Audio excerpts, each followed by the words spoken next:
என்னுடைய பெயர் ராஜேஷ். எனக்கு இன்னும் திருமணமாகவில்லை. எனது பெற்றோர்கள் திருமணத்திற்கு பெண் தேடிக் கொண்டிருக்கிறார்கள். எனக்கு ஒரு அக்காவும் உள்ளார். அவருக்கும் திருமணமாகி 2 பிள்ளைகளும் உள்ளனர். நான் அரசாங்க உத்தியோகத்தில் வருவாய் அதிகாரியாக பணியாற்றுகிறேன். அரசாங்க வேலை 1 வருடத்திற்கு முன்புதான் எனக்கு கிடைத்தது. 1 வருடத்திற்கு பிறகு என்னை வேறு ஒரு ஊருக்கு இடமாற்றம் செய்ய முடிவு செய்தனர். அதிர்ஷ்டவசமாக எனது அக்காவை திருமணம் செய்து கொடுத்த ஊரிற்கு மாற்றமும் செய்தனர். நானும் இதில் சந்தோஷம் அடைந்தேன். காரணம், எனது அக்காவை எனக்கு மிகவும் பிடிக்கும். நானும் அங்கு தங்கிக் கொள்வதற்கான தகவலை தெரிவிக்க அவர்களும் சம்மதித்தனர். பின்பு அக்காவின் வீட்டிற்கு இடம்பெயர்ந்தேன். எனது அக்காவின் கணவர் ஒரு தனியார் நிறுவனத்தில் பணியாற்றுகிறார். மாதத்தில் சில நாட்கள் மட்டுமே வீட்டில் தங்குவார். மற்ற நாட்களில் வேலை விஷயமாக வெளிமாநிலங்களுக்கு சென்றும் விடுவார். அவரை பற்றி குறை எதுவும் சொல்ல முடியாது. அக்காவின் மேலும் குழந்தைகள் மீதும் அவர் அளவு கடந்த அன்பும் வைத்திருந்தார். எங்களின் குடும்பத்தார்களிடமும் நல்ல முறையில்தான் நடந்தும் கொள்வார். அக்காவின் குழந்தைகளோடு விளையாடி கொண்டும் பிடித்த வேலையை பார்த்து கொண்டும் வாழ்க்கை மிகவும் சந்தோஷமாக தான் சென்று கொண்டிருந்தது. ஒரு நாள் வேலை விஷயமாக 3 நாட்கள் வெளியூருக்கு செல்ல நேரிட்டது. நானும் அக்காவிடம் கூறிவிட்டு எனக்கு வேண்டிய துணிமணிகளை எல்லாம் எடுத்துக்கொண்டு புறப்பட்டேன். நான் போகும் வழியிலேயே நான் போகும் வேலை ஒத்திவைக்கப்பட்டதாக தகவல் கிடைத்தது. நானும் சரி என்று வீட்டுக்கு திரும்பி வந்து விட்டேன். அக்கா வீட்டில் சென்று பார்க்க அங்கே உள்புறமாக கதவு பூட்டப்பட்டு இருந்தது. நானும் சில நிமிடங்கள் வரை கதவை தட்டி கொண்டிருந்தேன். ஆனால் கதவோ திறந்தபாடு இல்லை. எனக்கு இது சற்று பயத்தை அளித்தது. குழந்தைகளும் பள்ளிக்கு போயிருந்தனர். அக்கா மட்டுமே வீட்டில் தனியாக இருந்தாள். அவளுக்கு என்ன ஆனதோ என்று மனம் பதப்பதைத்தது. நானும் சற்று தைரியத்துடன் வீட்டின் பின்புறம் சென்று பார்க்க அதிர்ஷ்டவசமாக பின்கதவு திறந்திருந்தது. நானும் பதற்றத்துடனே உள்ளே சென்று பார்த்தேன். அங்கு யாரையும் காணவில்லை. பின்பு அக்காவின் அறைக்கு செல்ல அவரின் அறை கதவு உள்புறமாக தாளிடப்பட்டிருந்தது. ஜன்னல் மட்டுமே லேசாக திறந்திருந்தது.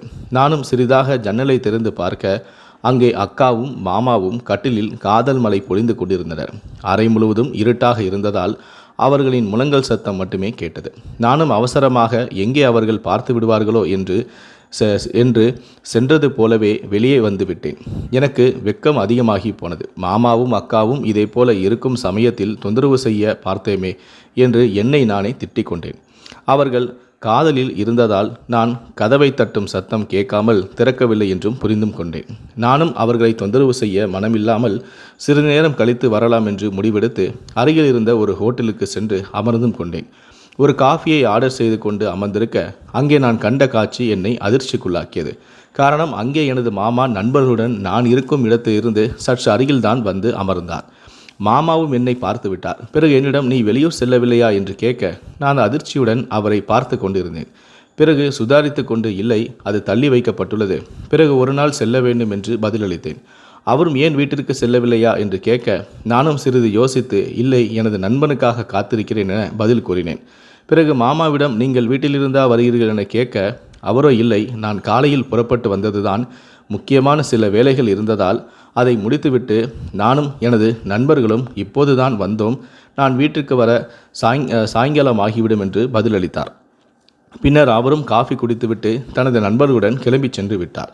நானும் அவரை பார்த்த குழப்பத்துடன் அங்கேயே சிறிது நேரம் அமர்ந்திருந்தேன்.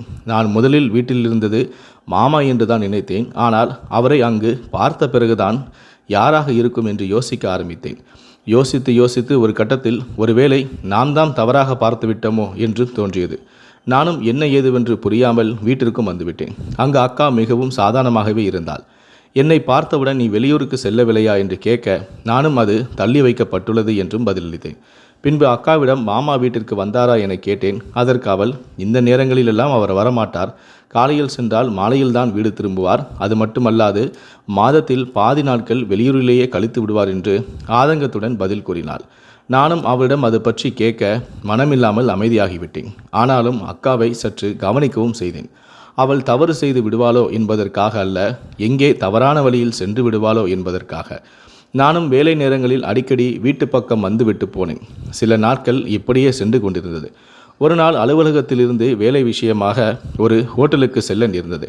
அங்கே அக்காவும் நின்று கொண்டிருந்தாள். எனக்கு அதிர்ச்சியாக இருந்தது. அவளை பார்த்ததை காண்பித்து கொள்ளாமல் நானும் ஒளிந்து கொண்டேன். அவள் என்னதான் செய்கிறாள் என்றும் பார்ப்பதற்காக. நானும் ஒளிந்து கொண்டு பார்த்திருக்க அப்போது ஒரு ஆள் அக்காவை நோக்கி வந்தான்.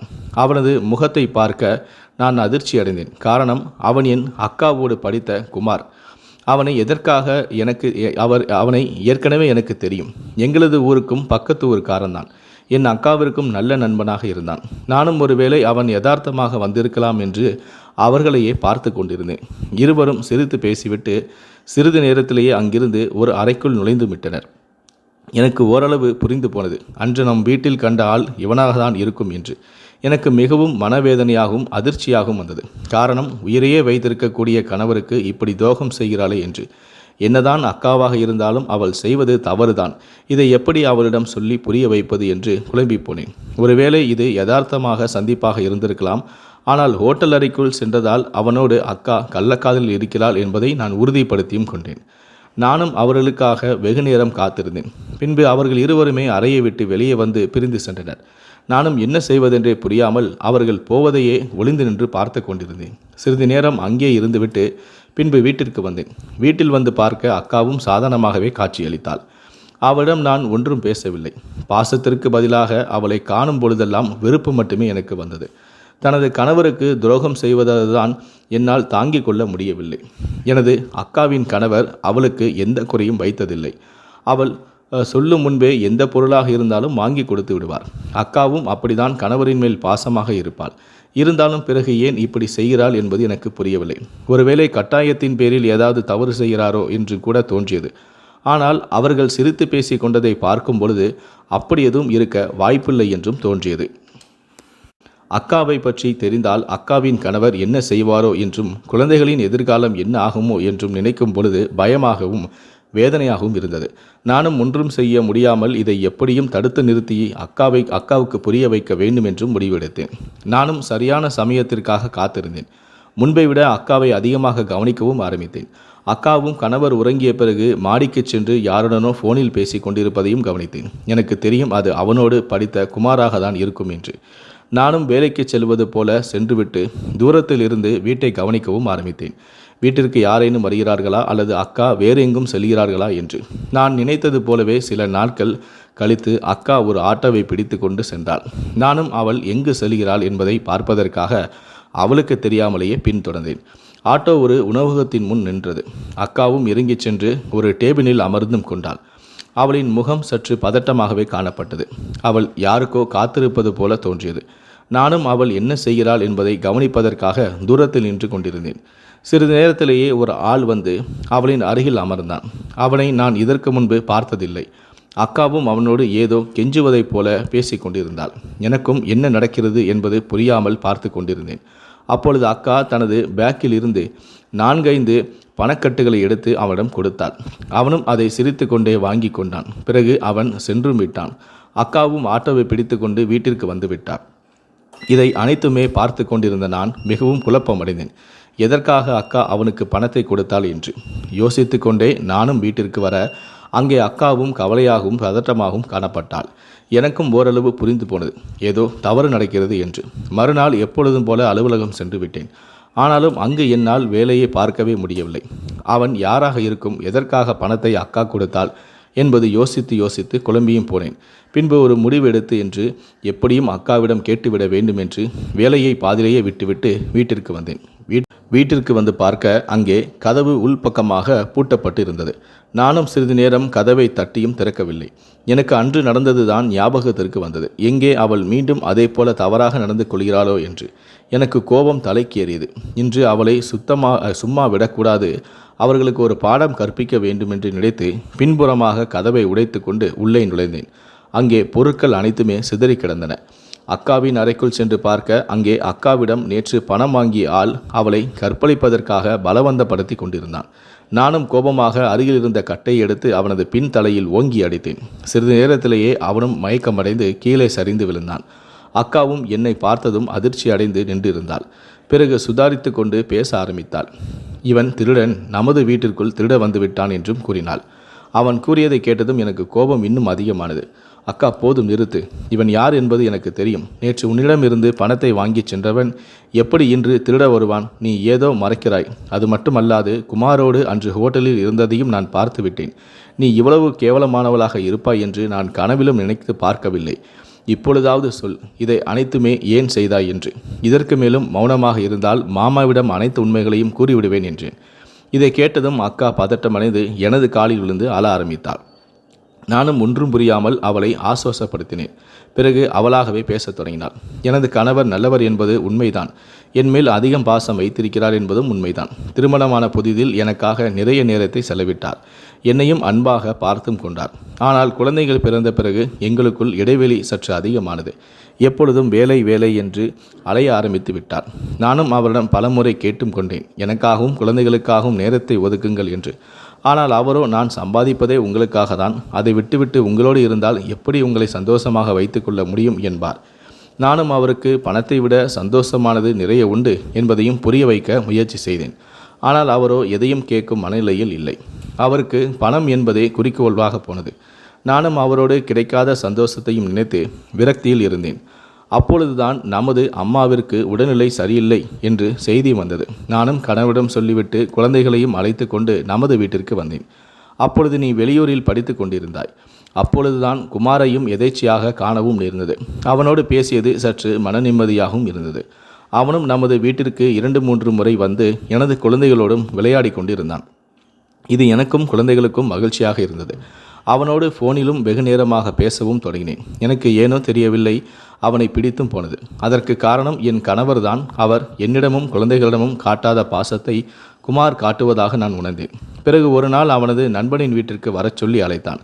நானும் முதலில் தயங்கினேன். ஆனால் அவன் மேல் வைத்த நம்பிக்கை என் கண்களை மறைத்து விட்டது. பிறகு அவனை பார்ப்பதற்காக அவனது நண்பன் வீட்டிற்கு சென்றேன். அங்கு யாரும் இல்லை, குமார் மட்டுமே இருந்தான். பிறகு சிறிது நேரம் இருவருமே பேசிக் கொண்டிருந்தோம். குமாரும் நான் நினைத்தது போலவே என்னை காதலிப்பதாகவும் கூறினான். எனக்கு உள்ளுக்குள் சந்தோஷமாக இருந்தாலும் அதை நான் வெளிக்காட்ட கொள்ளாமல் மௌனமாக இருந்தேன். எனது மௌனத்தையே அவன் சம்மதமாக எடுத்தும் கொண்டான். பின்பு அவன் நெருங்கி வர நான் மறுப்பேதும் சொல்லவில்லை. அன்று எங்களுக்குள் அந்த வீட்டிலேயே ஏதேதோ நடந்து விட்டது. அனைத்தும் முடிந்த பின்னர் தான் தெரிந்தது அது தவறு என்று. ஆனாலும் குமாரின் மேல் கொண்ட மோகம் என் கண்களை மறைத்து விட்டது. சில நாட்களிலேயே நாம் வீட்டிற்கு வந்து விட்டேன். அதன் பிறகு எனது கணவர் இல்லாத சமயத்தை பயன்படுத்தி கொண்டு அவனுக்கு தகவல் கொடுப்பேன். அவனும் அடிக்கடி வந்தும் போவான். அதுவரை எந்த பிரச்சனையும் இல்லாமல் போய்கொண்டிருந்தது. சில நாட்கள் கழித்து என் கணவருக்கும் குழந்தைக்கும் இது பற்றி தெரிந்தால் என்ன ஆகும் என்று நினைத்து நான் செய்யும் தவறை புரிந்தும் கொண்டேன். நமக்காக இல்லாவிட்டாலும் நமது குழந்தைகளுக்காக நல்லபடியாக வாழலாம் என்றும் முடிவு எடுத்தேன். அதன்படி ஒரு நாள் குமாரையும் அழைத்து, உன்னோடு இனி எந்த உறவும் வைத்துக் கொள்ளப் போவதில்லை. நான் என் கணவருக்கும் மனைவியாகவே வாழ்வதற்கு ஆசைப்படுகிறேன். என்னை மறந்துவிட்டு நீ திருமணம் செய்து கொள் என்று கூறி அனுப்பினேன். குமாரும் இனிமேல் நான் உன்னை சந்திக்க மாட்டேன் என்று சத்தியம் செய்துவிட்டு சென்றான். சில நாட்களுக்கு பிறகு ஒரு புதிய நம்பரிலிருந்து ஒரு வீடியோ வந்தது. அதை பார்த்ததும் நான் அதிர்ச்சி அடைந்தேன். காரணம், அது நானும் குமாரின் நண்பரின் வீட்டில் ஒன்றாக இருந்த வீடியோ. அதை பார்த்ததும் என்ன செய்வது என்று தெரியாமல் அழுது கொண்டிருந்தேன். பிறகு அதே நம்பரில் இருந்து அழைப்பும் வந்தது. எதிரே பேசியவன் தன்னை குமாரின் நண்பன் என்றும் அறிமுகம் செய்து கொண்டான். நாங்கள் ஒன்றாக இருந்த வீடும் தன்னுடையதுதான் என்றான். பிறகு அவனாகவே இந்த வீடியோவை நான் தான் ரகசியமாக படம் பிடித்தேன், இதை பற்றி குமாரிடமோ அல்லது வேறு யாரிடமோ கூறக்கூடாது, அப்படி கூறினால் இதில் உள்ளவற்றை அனைவருக்கும் அனுப்பி வைத்து விடுவேன், எனக்கு தேவை பணம் மட்டுமே, நான் கேட்கும் பணத்தை கொடுத்து விட்டால் உன்னை எந்த தொந்தரவும் செய்ய மாட்டேன் என்றான். நான் எனது வழியில் சென்று விடுவேன், வீணாக யோசித்து உனது மானத்தை இழந்து விடாதே, நன்றாக யோசித்து ஒரு முடிவெடு, நாளை ஃபோன் செய்கிறேன் என்று கூறிவிட்டு வைத்துவிட்டேன். எனக்கு அவன் கூறியது பயமாகி போனது. இதை பற்றி குமாரிடம் கூறலாம் என்றாலும் அதற்கும் பயம் வந்தது. பின்பு நானாகவே அவனிடம் பணத்தை கொடுக்கலாம் என்று முடிவும் செய்தேன். மறுநாள் அவனும் ஃபோன் செய்தான். நானும் பணத்தை கொடுப்பதற்காக சம்மதித்தேன். பிறகுதான் அந்த உணவகத்தில் பணத்தை கொடுத்துவிட்டு வந்தேன். நானும் இனிமேல் அவன் தொந்தரவு செய்ய மாட்டான் என்று தான் நினைத்தேன். ஆனால் பணத்தை வாங்கியவன் சொன்னது போலவே நடந்து கொள்ளவில்லை. எப்படியோ வீட்டை தெரிந்து கொண்டு நீ பணத்தை கொடுத்தது சந்தோஷம்தான், ஆனால் ஒரே ஒரு முறை குமாரோடு இருந்தது போல என்னோடும் சந்தோஷமாக இருக்க வேண்டும் என்றும் வற்புறுத்தினான். அதற்கு நான் சம்மதிக்கவில்லை. அதனால்தான் என்னை பலவந்தப்படுத்தினான். நல்ல வேளையாக நீ வந்து என் மானத்தை காப்பாற்றி விட்டாய். நான் செய்தது தவறுதான், தயவுசெய்து இந்த பிரச்சனையிலிருந்து என்னை காப்பாற்று, இல்லையென்றால் எனக்கு தற்கொலை செய்து கொள்வதை தவிர வேறு வழி இல்லை என்று நேரடியாகவே சமையலறைக்கு ஓடி கத்தியை எடுத்துக்கொண்டு தன் கையை கிழிக்க முற்பட்டாள். நானும் அவள் கையில் இருந்த கத்தியை பிடுங்கி வீசினேன். அவளை பார்ப்பதற்கும் பாவமாக இருந்தது. பின்பு அமைதியாக உட்கார்ந்து யோசிக்க ஆரம்பித்தேன். அப்பொழுது அக்காவின் கணவரிடம் இருந்து அக்காவிற்கு ஃபோனும் வந்தது. அதில் இன்னும் சில நிமிடங்களில் வீட்டிற்கு வருவதாகவும் வெளியூர் செல்ல வேண்டி இருப்பதால் எனக்கு தேவையான துணிமணிகளை எடுத்து வைக்கும்படியும் கூறினார். இதை கேட்டதும் அக்கா மீண்டும் பதட்டம் அடைந்தாள். பின்பு நான் அவளை சமாதானப்படுத்தினேன். பிறகு சிதறி கிடந்த பொருட்களை எல்லாம் எடுத்து சரியாக அடுக்கி வைத்தோம். மயங்கி கிடந்தவனை எனது அறைக்குள் இழுத்துச் சென்று அங்கே நாற்காலியில் கட்டி வைத்தேன். பிறகு அவனது வாயில் துணிமணிகளை சொருகியும் வைத்தேன். சொன்னது போலவே அக்காவின் கணவரும் சில நிமிடங்களிலேயே வீட்டுக்கு வந்து விட்டார். அவசரத்தில் இருந்ததால் எதையுமே அவர் கண்டுகொள்ளவில்லை. நேராக தனது பொருட்களை எடுத்துக்கொண்டு மனைவியிடம் சொல்லிவிட்டு வெளியூருக்கு கிளம்பி சென்று விட்டார். பின்பு நானும் அக்காவும் மயங்கி கிடந்தவனை எழுப்புவதற்காக அவனது முகத்தில் தண்ணீரை தெளித்தோம். அவனும் மயக்க நிலையில் இருந்து விடுபட்டான். பின்பு நான் அவனது மொபைலில் இருந்த அந்த ஆபாச வீடியோவை அழித்து விட்டேன். அடுத்து என்ன செய்வது என்று புரியாமல் இருவருமே நின்று கொண்டிருந்தோம். பிறகு அவன் எங்களை பார்த்து சிரிக்க ஆரம்பித்தான். எங்களுக்கு ஒன்றும் புரியாமல் அவனையே பார்த்து கொண்டிருந்தோம். அவன் எங்களிடம், நீங்கள் இந்த ஒரு வீடியோவை அழித்தால் அழித்து கொள்ளுங்கள், ஆனால் இதைப்போல வேறு ஒரு வீடியோ குமாரிடமும் உள்ளது என்றான். இதை கேட்ட அக்காவுக்கும் எனக்கும் அதிர்ச்சியாக இருந்தது.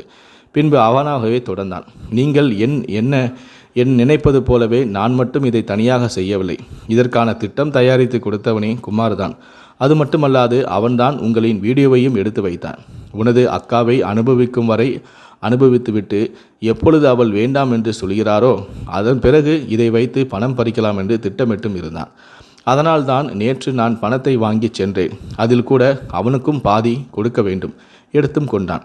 உங்களுக்கு வேறு வழி இல்லை. நன்றாக வாழ வேண்டுமென்றால் நாங்கள் கேட்கும் பொழுதெல்லாம் பணத்தை கொடுத்துதான் ஆக வேண்டும். இல்லையேல் உங்கள் மானம் பறிபோய்விடும். என்னை இப்படியே விட்டுவிடுங்கள். இதன் பிறகு உங்களின் மேல் ஆசையை வைக்க மாட்டேன். பணம் மட்டும் கொடுத்தாலே போதும். அதன் பிறகு உங்களின் இஷ்டம் என்றான். இதை கேட்டதும் அக்கா அழ ஆரம்பித்தாள். என்னிடம், தயவு செய்து அவன் சொல்வதை கேட்கலாம்.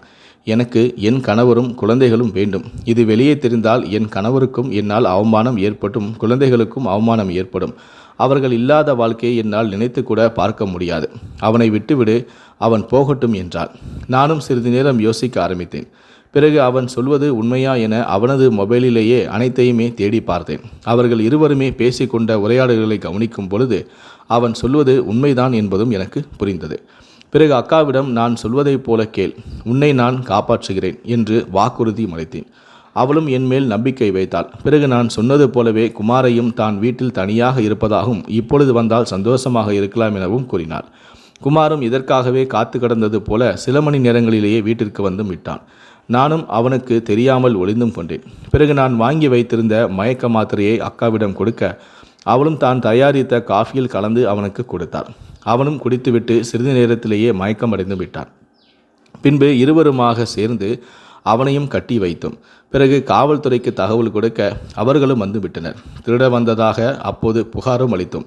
பின்பு நானாக சென்று போலீசாரிடம் ரகசியமாக அனைத்து உண்மைகளையும் கூறினேன். இது வெளியே தெரியாமல் இருக்க வேண்டும் என்றும் இதனால் அக்காவின் வாழ்க்கை பாதிக்கப்படும் என்பதையும் அவர்களுக்கு புரிய வைத்தேன். எனக்கு தெரிந்த உயர் அதிகாரிகளின் மூலமாக காவல்துறையினருக்கு பலமாக சிபாரிசு செய்ய வைத்தேன்.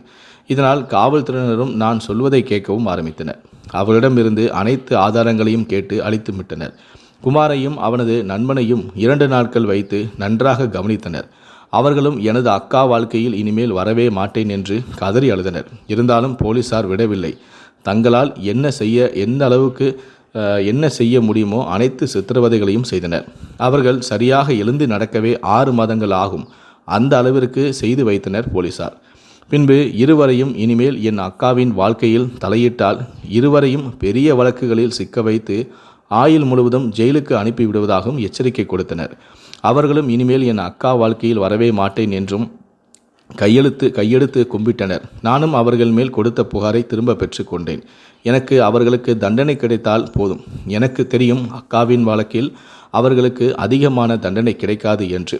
அதனால்தான் அவர்களை சித்திரவதை செய்து பயம் காட்டி வைத்தேன். நானும் அக்காவிடம் இவர்களின் தொல்லை இனிமேல் இருக்காது என்று நம்பிக்கை ஊட்டினேன். இனிமேலாவது மாமாவிற்கு துரோகம் செய்யாமல் வாழ்க்கையை அவருடன் சந்தோஷமாக குழந்தைகளுக்காக வாழ் என்று புத்திமதியும் கூறினேன். அவளும் தான் செய்தது தவறுதான், இனிமேல் இதை போல தவறு செய்ய மாட்டேன் என்றும் உறுதியளித்தார்.